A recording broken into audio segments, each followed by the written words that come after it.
Hayi, ubukeka kuyikhona impela la. Ubukeka. Kanti awazi? Awu, ngizokwazi kanjani? Dlamini, mubheka mina ngumuntu ohambe efunana nezinkukhu zesiZulu. Ikhona inandosi, ungihloniphe Dlamini.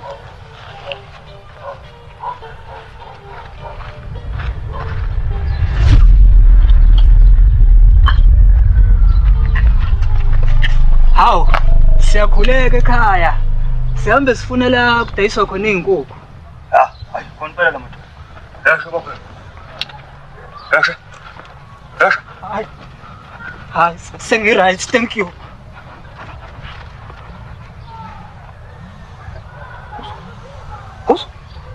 Huso.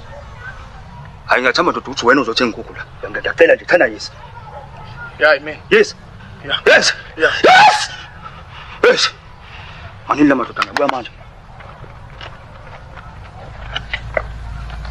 Ayo. Khona into off ngalomuntu wakho. Nawe uphulile yini? Hayi, angivulanga. Hayi mina ngiboqozile, hayi. Yake madoda. Zikhona inkukhu. 30 rand iqude, 20 rand isikukhu kwazi. Yabo? Cheap. Why inkukhu zakho ziship kangaka? Okay, ake ngichazele. Okusho babhe mina ngangumdlali wesibhakela. Ngase ngiyaretire ke ngenxa yinkinga. Ngiyabona. Manje yini nezinkukhu zakho dlala isibhakela? No, ayidlali isibhakela. 30 rand yona inkukhu. Kodwa ngaphambi kokuthi ngikunike. Kumele nje ngisigingqane nje. Ngesizwana amandla. Angizange. Okay, ake ngichazisise. Ngiyayifuya inkukhu ngiyikhulise bese ngiyayidayisa. Ukuze nje ngizothola umuntu engizothi ke ngigingqane naye. Sizwana amandla. Ayo. Asam. Yini Dlamini, uyamsaba yini? Ngisongibhedela wena. Asam. Hayi, kanishona Dlamini mangisaba.